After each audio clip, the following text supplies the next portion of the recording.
ఈరోజు మీ ముందుకు వచ్చి నిలబడడానికి నేను చాలా బాధతో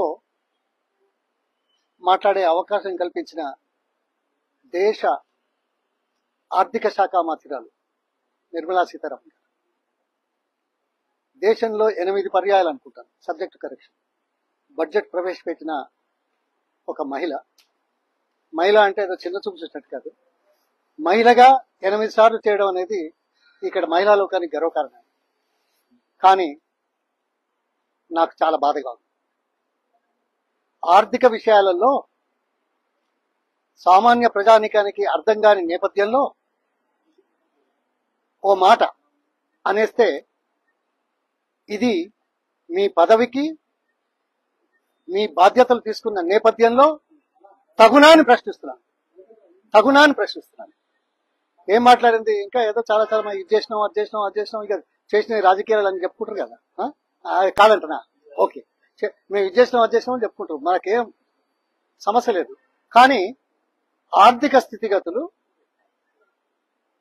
తెలంగాణలో బాగాలేవనే మాట ప్రసారం చేసిన దౌర్భాగ్య పరిస్థితి ఈ దేశ ఆర్థిక శాఖ నిర్వహిస్తున్న మంత్రికి రావడం నేను ఖండిస్తా ఉన్నా.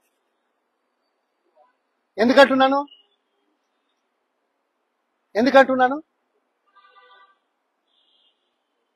అప్పులు, అభివృద్ధి, ఇది ఆర్థిక శాఖలో భవిష్యత్తు కోసం చేసే దాంట్లో చేయాల్సిన అవసరము, ఏ మేరకు చేయాల్సిన బాధ్యత, ఈ రెండు గుర్తించకుండా మాట్లాడితే ఏమంటారు?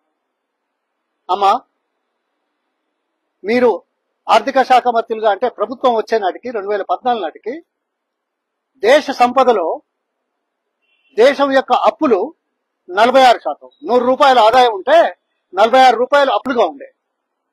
ఇప్పుడు ఏ ముఖం పెట్టుకొని ఈరోజు 100 రూపాయల ఆదాయానికి 85-84 రూపాయల అప్పులు తీసుకున్నారు కదా.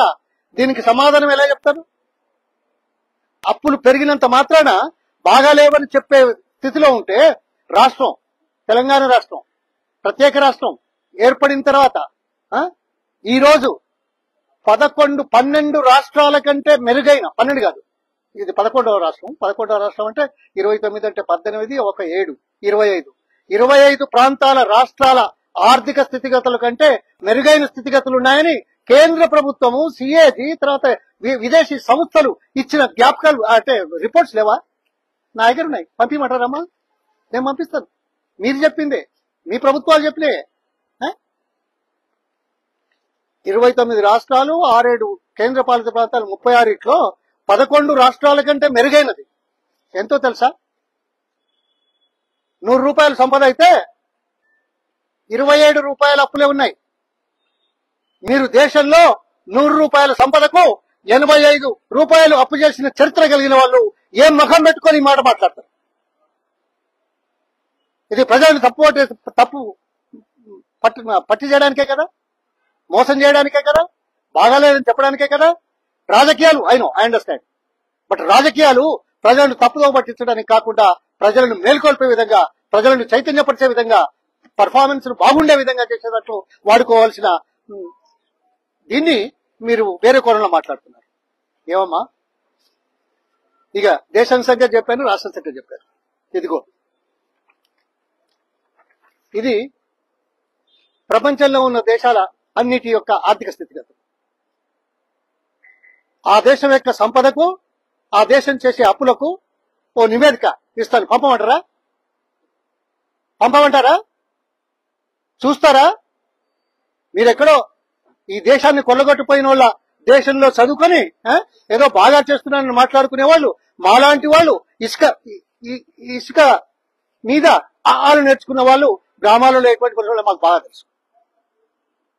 మేమేం ఆర్థిక శాస్త్రం చదవలే, కానీ సామాన్య ప్రజల జీవన ప్రమాణాల గురించి, సామాన్య ప్రజల అవసరాల గురించి ఎంతో కొంత తెలుసుకుంటున్నాం కాబట్టి ఈ రోజు మిమ్మల్ని ప్రశ్నించే హక్కు ఈ ప్రజాస్వామ్యం ద్వారా మాకు వచ్చింది. ఈ తప్పుతో వదిలేకండి. ఉన్నాయి, ఇలా సంపన్న దేశాలు ఉన్నాయి, పేద దేశాలు ఉన్నాయి, మధ్యతరగతి దేశాలు ఉన్నాయి, అప్పులున్నాయి, అభివృద్ధి ఉంది. సగటు ఆదాయం ఈ దేశంలో తెలుసా ఎలా పెరుగుతుంది?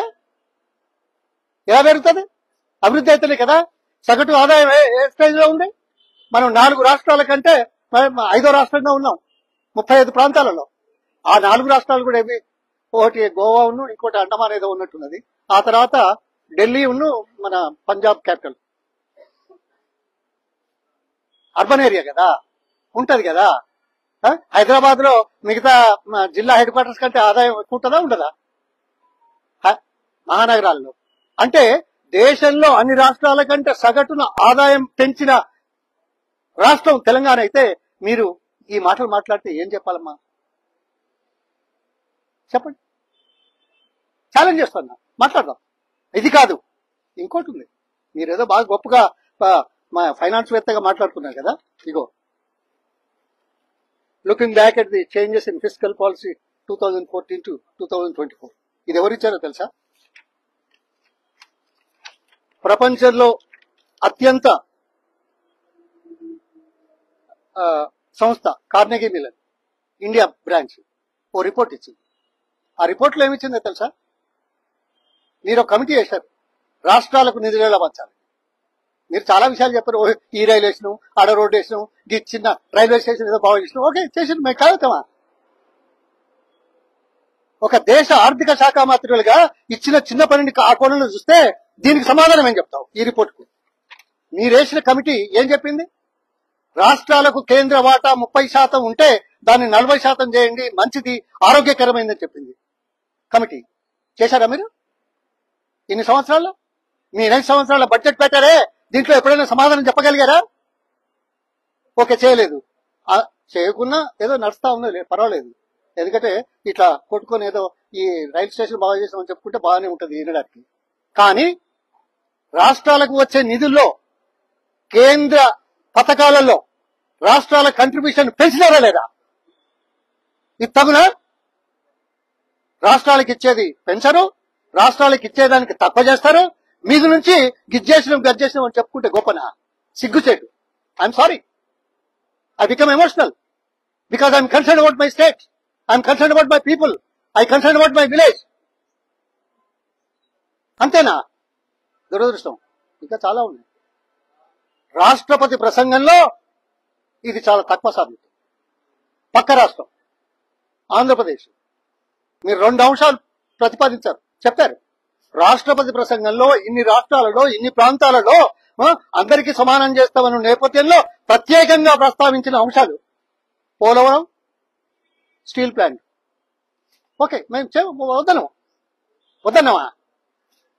రాష్ట్రపతి ప్రసంగంలో దేశం గురించి మాట్లాడే వాళ్ళు ఒక ప్రాంతం గురించి మాట్లాడి రాజకీయ కోణంలో మాట్లాడింది మేము అర్థం చేసుకోలేమనుకుంటున్నారా? అంతేనా? బడ్జెట్ లో ఇన్ని రాష్ట్రాలుంటే, ఇన్ని ప్రాంతాలుంటే, ఒక్క రాష్ట్రం బీహార్ గురించి ప్రత్యేకంగా చెప్పి నిధులు కేటాయిస్తున్నామని చెప్పాల్సిన దౌర్భాగ్య పరిస్థితులు ఎందుకు చెప్తారా? అంతేకాదు, తెలంగాణ ఏమైనా సబ్జెక్ట్ వచ్చిందా ఎక్కడైనా? బడ్జెట్ లో కానీ రాష్ట్రపతి ప్రసంగంలో కానీ? సరే, పునర్విభజన చట్టంలో ఉంది, చేయలేదు అని మేము అంటాం, ఖచ్చితంగా అంటాం. మీరేదో చేస్తున్నాం అని చెప్తారు, ఏదో అదొకటి చేసింది, ఇదొకటి చేసింది, ఇక్కడ చేస్తున్నాం. స్టీల్ ఫ్యాక్టరీకి అయితే రాలేదు కదా. ఆ ప్రస్తావన కనీసం చేస్తామనే ప్రస్తావన కూడా తీయరా? 10 ఏళ్లు దాటిన తర్వాత కూడా.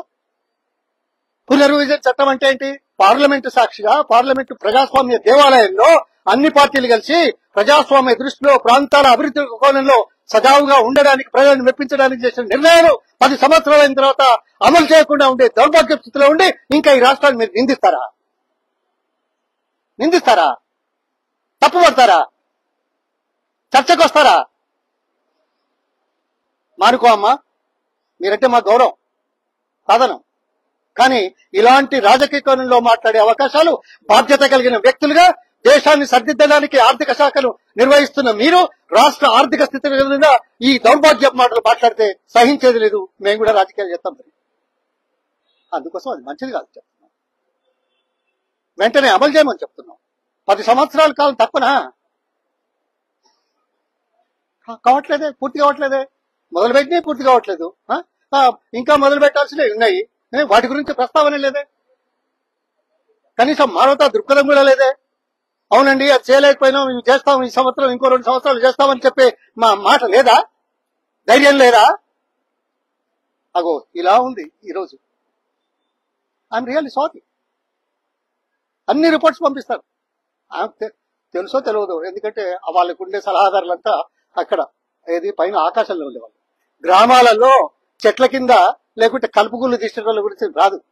గ్రామాలలో ఏతాలు పోసిన సంగతి వాళ్ళకి అర్థం కాదు. గ్రామాలలో వ్యవసాయ కూలీలు ఎంత బాధపడుతున్నారో తెలుసుకునే స్థితి లేకుండా ఈ రాష్ట్ర దేశ ఆర్థిక స్థితులను బాగుపడతామని చెప్పుకునేటువంటి దౌర్భాగ్యపు నాయకుల చేతిలో ఉంటే గిట్లాగా.